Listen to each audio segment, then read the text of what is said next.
না, ছেলেপক্ষের মানে মামা, চাচা, খালা, খালু এদেরকে মুখ দেখানো ইসলামী শরীয়তে বৈধ নয়। সুতরাং বিয়ের জন্য আপনি হারাম কাজ তো করতে পারবেন না, সেটা নিষিদ্ধ সেটা করতে পারবেন না। সুতরাং এক্ষেত্রে আপনি ক্লিয়ার বলবেন যে ইসলামী শরীয়তে মেয়ে দেখা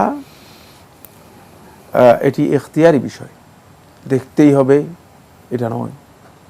মেয়ে দেখা হচ্ছে এখতিয়ারি বিষয়, যদি প্রয়োজন মনে করে দেখবে।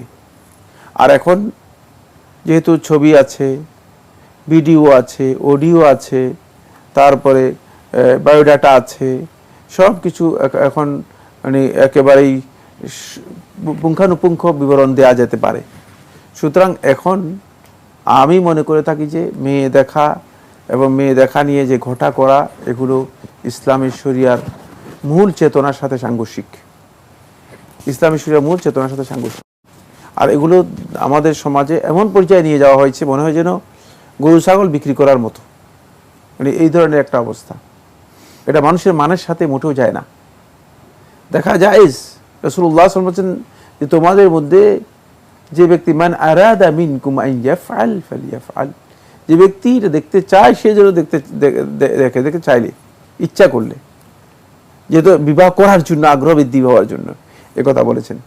কিন্তু এখন দেখা যাচ্ছে যে মানে একটা এই সুযোগে মনে হচ্ছে যেন গোষ্ঠীর অনেকে মানে গোষ্ঠীর মানে সবাইকে নিয়ে, আত্মীয় স্বজন সবাইকে নিয়ে এসে মেয়ে দেখার একটা মানে প্রদর্শনী করা হয়, আর ভাইবা বোর্ড বসে, বিভিন্ন প্রশ্ন উত্তর করা হয়, তারপরে সেখানে একটা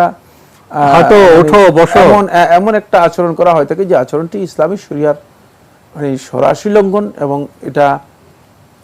এটাকে বলা হয় থাকে যে মানুষের মানের দিক থেকে অত্যন্ত নিম্নমানের। আর এতে কি হচ্ছে, নারীর অবমাননা হয়। আমি মানে এতে এমন একটি কঠিন অবস্থা হচ্ছে, সেটা হলো যে মেয়েকে দেখার পরে তারপরে মেয়েকে প্রত্যাখ্যান করা হয়েছে অথবা বিয়ে হয়নি, দেখা যায় অধিকাংশ মেয়ে মেন্টাল প্রবলেম মানে ডিসঅর্ডারে চলে যাচ্ছে। কারণ হলো মানসিক একটা বিশাল চাপ পড়ে, একটা অবমাননা তো অবমাননা তো হচ্ছে, প্রত্যাখ্যান করলো, তখন মেয়ে মনে করে যে আমার তো প্রত্যাখ্যান করেছে, আমার তো বিয়ে হবে না। এই যে চাপ, এই মানসিক চাপটুকু যিনি দিয়েছেন তিনি গুনাহগার হবেন।